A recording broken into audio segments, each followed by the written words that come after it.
নিৰ্বাচনৰ সময়ছোৱাত অৰুণোদয় আঁচনি প্ৰদান কৰা সদায় এটা বিতৰ্কিত বিষয় হৈ থাকে। সেইকাৰণে কেতিয়াবা বিৰোধী পক্ষেও আপত্তি কৰে যে ইলেকশ্যন চলি থাকোঁতে কিয় অৰুণোদয় দিলে।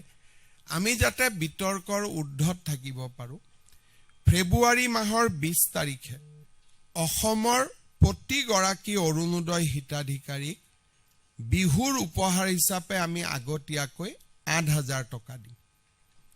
তাৰমানে প্ৰতিগৰাকী আই মাতৃ যিসকলে অৰুণোদয় আঁচনি পাই আছে, দে উইল গেট, জানুৱাৰীত আমি তেওঁলোকক নিদিওঁ একো, ফেব্ৰুৱাৰী মাহত একেলগে, ফেব্ৰুৱাৰী মাহৰ 20 তাৰিখে একেলগে আগতীয়াকৈ বহাগ বিহুৰ উপহাৰ হিচাপে তেওঁলোকক আমি 8,000 টকা তেওঁলোকৰ বেংক একাউণ্টলৈকে হস্তান্তৰ কৰিম।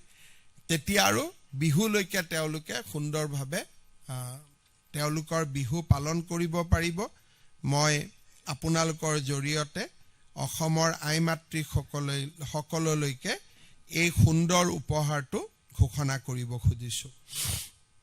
নিৰ্বাচনৰ সময়ছোৱাত অৰুণোদয় আঁচনি প্ৰদান কৰা সদায় এটা বিতৰ্কিত বিষয় হৈ থাকে।